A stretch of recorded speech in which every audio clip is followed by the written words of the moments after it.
2024 లేదా 25లో డిగ్రీ లేదా బీటెక్ చదివారా? సాఫ్ట్‌వేర్ జాబ్ కోసం ఎదురు చూస్తున్నారా? అయితే కోడ్ జ్ఞాన్ 100 డేస్ కోర్సులో చేరండి, జాబ్ సాధించండి. నమస్తే, వెల్కమ్ టు సుమన్ టీవీ. నేను మీ యాంకర్ సిరి. రైట్ నో మనతో పాటు ఉన్నారు హైకోర్టు అడ్వకేట్ అలగరి రవీంద్రనాథ్ గారు. భార్యాభర్తల మధ్య చిన్న చిన్న గొడవలు జరగడం అనేది చాలా కామన్. కారణం ఏదైనా కానీ చిన్న చిన్న విషయాలకే విడాకుల వరకు వెళ్ళడం మనం చూస్తూ ఉన్నాం. అందులో భాగంగానే భర్తకి ఉద్యోగం లేదని భార్య మానసికంగా భర్తను హింసించడం క్రుయాలిటీ కేసు కింద చట్ట ప్రకారంగా వస్తుందంటారా? దీనికి సంబంధించి మనకు ఒక క్లియర్ ఇన్ఫర్మేషన్ ఇవ్వడానికి మనతో పాటు ఉన్నారు హైకోర్టు అడ్వకేట్ అలగరి రవీంద్రనాథ్ గారు. అడిగి తెలుసుకునే ప్రయత్నం చేద్దాం. నమస్కారం అలగరి రవీంద్రనాథ్ గారు. నమస్తే అండి శ్రీ గారు. సార్, ఇలాంటి కేసెస్ మీరు ఎన్నో డీల్ చేసినప్పటికీ కూడా ప్రస్తుతం ఉన్న సమాజంలో చాలా చిన్న చిన్న విషయాలకే విడాకుల వరకు వెళ్ళడం మనం చూస్తున్నాం. మరి అందులో భాగంగానే కొన్ని సందర్భాలు ఎలా ఉంటాయంటే, జాబ్ చేయని భర్తలు మనం చూస్తూ ఉంటాం. కారణం ఏదైనా ఉండొచ్చు. అలాంటి సందర్భాల్లో భార్య మానసికంగా భర్తని హింసించడం క్రుయాలిటీ కేసు కింద వస్తుందంటారా? ఇది చట్ట ప్రకారంగా ఎలా ఉంటుంది? దీనికి సంబంధించిన అప్డేట్స్ ఏంటి సార్? రీసెంట్గా ఛత్తీస్గఢ్ హైకోర్టు ఒక మంచి ల్యాండ్మార్క్ జడ్జిమెంట్ అయితే ఇవ్వడం జరిగింది. భార్య క్రూయల్టీ కిందకి తీసుకొని ఆ కేసు సంబంధించి భర్తకి విడాకులు మంజూరు చేశారనమాట. December 26, 1996 ఒక జంటకి మ్యారేజ్ అయింది. అతను లాయర్గా జాబ్ చేస్తున్నారు. ఆమె అప్పటికి మ్యారేజ్ చేసుకున్న సమయానికి జస్ట్ షీఈ్ ఎ గ్రాడ్యుయేట్. ఇతను ఏం చేశారంటే, ఆ అమ్మాయికి మ్యారేజ్ చేసుకున్న తర్వాత మరి కాస్త పోస్ట్ గ్రాడ్యుయేషన్ కూడా చేసి ఆమెని PhD కూడా చదివించి ఆమెని కాస్త ఒక జాబ్ హోల్డర్గా పెట్టే ప్రయత్నం చాలా వరకు ఒక హస్బెండ్గా ఒక వైఫ్కి ఎంతో కొంత ప్రాధాన్యత ఇచ్చాడు. వీరికి ఒక 19 ఏళ్ళ అమ్మాయి, ఒక 16 ఏళ్ళ కొడుకు కూడా ఉన్నారు. వీళ్ళు ఉండేది కూడా ఛత్తీస్గఢ్ భిలాయ్ ప్రాంతంలో ఉంటారు వీళ్ళు. తర్వాత 2020లో ఏమైందంటే, అనుకోకుండా ఇతను చేసే లాయర్ జాబ్ చేయడం వల్ల కోర్టులన్నీ కూడా ఆ సమయంలో బాగా మూసివేసి ఉండడం వల్ల ఇతని యొక్క ఇన్కమ్ మాత్రం చాలా వరకు తగ్గిపోయింది. ఇన్కమ్ తగ్గిపోయిన తర్వాత కోవిడ్ అటువంటి పాండమిక్ సిచ్యువేషన్లో ఎప్పుడైతే ఇన్కమ్ తగ్గిపోయిందో, భార్య చిన్న చిన్న సమస్యలు ఉండేవి ఇంట్లో కూడా. అంతకుముందు కూడా చిన్న చిన్న సమస్యలు, మాట పట్టింపులు ఉండేవి. ఎప్పుడైతే కోవిడ్లో తన ఇన్కమ్ తగ్గిపోయిన తర్వాత భార్య ఏం చేసిందంటే, భర్తని వేధింపులు గుర్చడం మొదలుపెట్టింది. ఇన్కమ్ లేదని, ఆదాయం తీసుకురావట్లేదని, పిల్లల ముందర, ఇరుగు పొరుగు వారి దగ్గర, తన కుటుంబ సభ్యుల దగ్గర, ఇతరత్ర అన్ని సందర్భాల్లో కూడా భర్తని మానసికంగా వేధింపులు గురిచేసింది. ఏమని? తన యొక్క ఆదాయం లేదు, నేను జాబ్ చేస్తున్నాను, నీకు ఇన్కమ్ లేదు అని చెప్తూ ఆమె రకరకాలుగా ఇబ్బందులు గురిచేసింది. ఈ సందర్భంలో ఏం చేసింది, తన యొక్క కూతుర్ని పట్టుకుని తన కూతుర్ని తీసుకుని ఆమె ఏం చేసిందంటే, 2020 సెప్టెంబర్ నామకంచి తన ఇంటి నుంచి వెళ్ళిపోయి తన పుట్టింటికి వెళ్ళిపోయింది. అక్కడి నుంచి కాంటాక్ట్లో లేదా అమ్మాయి. దీని తర్వాత ఇతను వెయిట్ చేసి అబ్బాయితో పాటు తండ్రి కూడా ఆ అమ్మాయిని అనేక సందర్భాల్లో RCA పిటిషన్ ఫైల్ చేశారు. మళ్ళీ ఇంటికి రమ్మని చెప్పారు, కలిసి ఉందాం అని చెప్పి అనేక రకాల ప్రయత్నాలు చేశారు. కుల సంఘం పెద్దలతోటి, మత పెద్దలతోటి, తెలిసినటువంటి ఇరుగు పొరుగు పెద్దలతో అందరినీ కూర్చోబెట్టి ఆ అమ్మాయిని ఎట్లాగైనా కాపురానికి రమ్మనమని చెప్పి అనేక విధాల శతవిధాల ప్రయత్నం చేశారు. ప్రయత్నం చేసినప్పుడు కూడా ఆమె ఎక్కడ కూడా సస్యమీర్ అని చెప్పి అమ్మాయి రాకుండా పోయింది. ఇతను కూడా తనకు పూర్తిగా కాన్సన్ట్రేషన్ చేయలేకపోయాడు తన ప్రొఫెషన్ మీద. ఇతను రోజు రోజుకి తన యొక్క ఆర్థిక పరిస్థితి బాగా చితికిపోయింది. ఈ సందర్భంలో ఇతను ఏం చేశాడంటే, ఇంకా లాభాలని చెప్పి డివోర్స్ పిటిషన్ చేశాడు కోర్టులో. ఎక్కడ? ఫ్యామిలీ కోర్టులో, బెలాయ్ ఫ్యామిలీ కోర్టులో కేసు ఫైల్ చేశారు.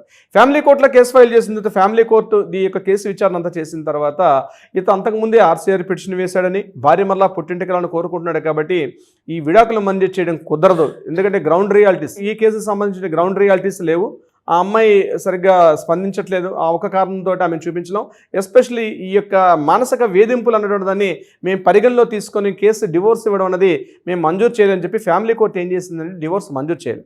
అప్పుడు ఆయన ఏం చేశారంటే, ఈ ఫైల్ మరలా తీసుకుని హైకోర్టుకు అప్పీల్ చేశారు. హైకోర్టుకు అప్పీల్ చేసినప్పుడు ఛత్తీస్గఢ్ హైకోర్టు దీని మీద కీలకమైనటువంటి ఒక జడ్జిమెంట్ ఇచ్చారు. ముఖ్యంగా భార్య ఇన్కమ్ తగ్గిపోయిన సందర్భాల్లో, భర్త యొక్క ఇన్కమ్ తగ్గిపోయిన సందర్భాల్లో భార్య చేస్తున్నటువంటి మానసిక వేధింపులు ఒక క్రూయల్టీ కిందకి తీసుకోవచ్చు.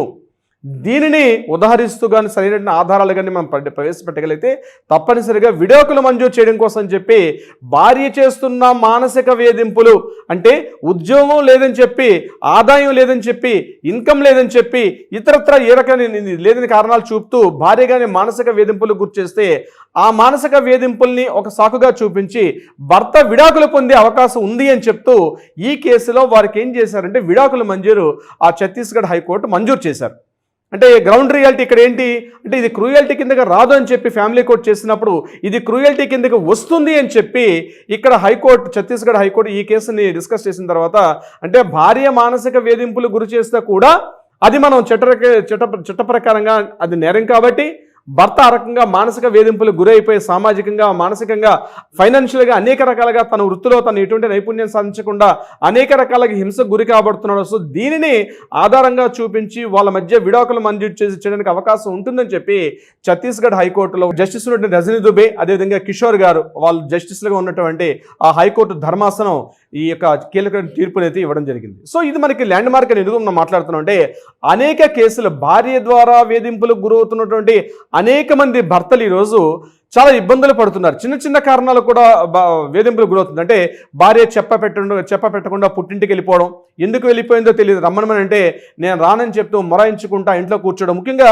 తన సొంత కాళ్ళ మీద తను నిలబడిన తర్వాత తన ఆర్థికంగా తన కాస్త ఫినాన్షియల్ ఫ్రీడమ్ వచ్చి తను నిలబెట్టుకుంటే ఇక నేను నాకు భర్త అవసరం లేదని చెప్పి, అంటే అనేక రకాల కారణాలు కావచ్చు. నేను ఎక్కడిని బ్లేమ్ చేసే ఉద్దేశం కాదు, ఇతరత్ర అనేక కారణాలు ఉంటాయి. నేను ఇతనితో కలిసి ఉండలేను కాబట్టి అని చెప్పేసి వెళ్ళిపోయి ఈ కేసు విషయానికి వచ్చినట్లయితే ఆమె సరైనటువంటి కారణాలు చూపుతూ కోర్టు కూడా హాజరు కాకపోవడం. సో కోర్టుకి కంటిన్యూస్గా హాజరు కాలేదు కాబట్టి దీన్ని కోర్టుకి హాజరు కాకపోవడం అంటే విడాకులు మంజూరు చేయమని ఎక్స్పర్ట్ ఆర్డర్ తీసుకోవడం కూడా కొంతవరకు కారణమైంది. అంటే ఇట్లా కొంతమంది నా దగ్గరకు వస్తున్న చాలా కేసులు కూడా నేను చూస్తుంటాను. వీళ్ళందరూ ఏం చేస్తారంటే చెప్పబెట్టకుండా తన పుట్టింటికి వెళ్ళిపోతారు. దీని మీద అనేక రకాల డిస్కషన్లు, చర్చలు అన్ని చేస్తుంటారు, కానీ వాళ్ళు అనేక ప్రయత్నాలు చేసినప్పుడు కూడా భార్యలు లేకుండా పోతారు. సో ఈ జడ్జిమెంట్ మనకి ఒక సపోర్టింగ్ అవకాశం ఉంటుంది. సో ఇక్కడ ఈ విషయం ఏంటంటే, మానసిక వేధింపులకు అంటే భర్త యొక్క ఇన్కమ్ లేదని, భర్త యొక్క ఆరోగ్యం బాలేదని, లేదా భర్తకి సరైన జాబ్ లేదని, ఆదాయం పూర్తిగా తగ్గిపోయిందని, ఇతరత్ర ఇన్కమ్ సోర్స్ ఏవీ లేదని చెప్పి భార్యని మానసికంగా వేధింపులు గురి చేస్తే అది క్రూయల్టీ కిందగా వస్తుంది. ఆ క్రూయల్టీని బేస్ చేసుకుని డివోర్స్ ఇవ్వచ్చు అన్నటువంటి ఒక గ్రౌండ్ రియాలిటీ మనకి కేసులు ఇవ్వడం జరిగింది. చిన్న చిన్న కారణాలకు విడిపోవడం ఇటీవల కాలంలో సర్వత్రా సహజమైనప్పుడు కూడా కోర్టు ఎప్పుడు కూడా విడిపోమని చెప్పదు. మ్యాక్సిమం ఉండడానికే, అంటే ఒక ఇద్దరిని పెళ్లి చేయాలంటే కులమెత్తలు పెద్దలు ఉంటే సరిపోతుంది. అంటే ఇద్దరు మత పెద్దలు కానీ ఇరు వర్గీయులకు సంబంధించి కులం సంబంధించిన వల్ల ఇరు వర్గీయులు కుటుంబ సభ్యులు పెద్దవాళ్ళు ఉంటే పెళ్లి చేయడానికి ఇద్దరు సరిపోతారు. కానీ వాళ్ళ మధ్య సమస్యలు వచ్చిన తర్వాత ఆ సమస్యలకి చట్ట ప్రకారంగా విడిపోవాలంటే ఖచ్చితంగా కోర్టు అనేది ఇన్వాల్వ్మెంట్ అవసరం ఉంటుంది. అక్కడ that's a court is mandatory. అక్కడ కోర్టు మ్యాండేటరీ లేకుండా ఎవరైనా సరే లేదండి మా కులం చెప్పారనో, ఒక పేపర్ మీద రాసుకున్నామనో, ఒక అమౌంట్స్ తీసుకున్నాం అని చెప్పి ఒకరికొకరు విడిపోవడం అనేది చట్టరీత్యా నేరం. అంటే మత పెద్దలకు కానీ, కుల పెద్దలకు కానీ, ఇంటి పెద్దలకు కానీ, కుటుంబ సభ్యులకు కూడా వాళ్ళని విడగొట్టే అధికారం మాత్రం ఎట్టి పరిస్థితుల్లో వాళ్ళకి లేదు.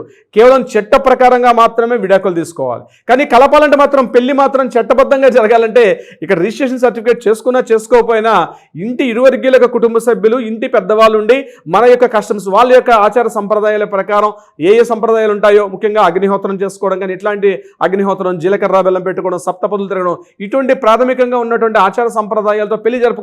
అక్కడ కోర్టు ఇన్వాల్వ్మెంట్ ఉండదు. కానీ విడిపోవాలంటే మాత్రం తప్పనిసరిగా కోర్టు ఉండాలి. కోర్టుకు కూడా గ్రౌండ్ రియాలిటీస్ కావాలి, ఎవిడెన్సెస్ కావాలి. ఇవన్నీ ఉన్నప్పుడే ఆ జంట విడిపోవడానికి అవకాశం ఉంటుంది. సో చిన్న చిన్న కారణాలకు విడిపోవద్దని నేను చెప్తున్నాను. బట్ ఈ కేసు ఎందుకు మనం ఇక్కడ డిస్కస్ చేసుకుంటున్నామంటే, ఒక మానసిక వేధింపులు అంటే భర్త యొక్క ఆదాయం కూడా లేదని చెప్పి, భర్తకి సరైన ఇన్కమ్ సోర్సెస్ లేదని, భర్తకి సరైన జాబ్ లేదనేటువంటి కూడా ఎగతాళి చేస్తూ భర్తను అనేక రకాలుగా ఇబ్బందులు పెడితే అది ఖచ్చితంగా క్రూయల్టీ కిందకు వస్తుంది అని చెప్తూ రీసెంట్గా ఇచ్చే ఈ యొక్క జడ్జిమెంట్ చాలా కేసెస్ కూడా ఒక రిలీఫ్ ఇచ్చే అవకాశం ఉంటుంది. శ్రీ గారు, ట్రూ సార్, మీరు అన్నట్టుగానే ఇప్పుడున్న ప్రజెంట్ సమాజం ఎలా ఉంది అంటే, భార్యలే అనేక రకాలుగా భర్తల్ని హింసించడం మనం చూస్తున్నాం. అందులో ఇదొకటి అని చెప్పొచ్చు.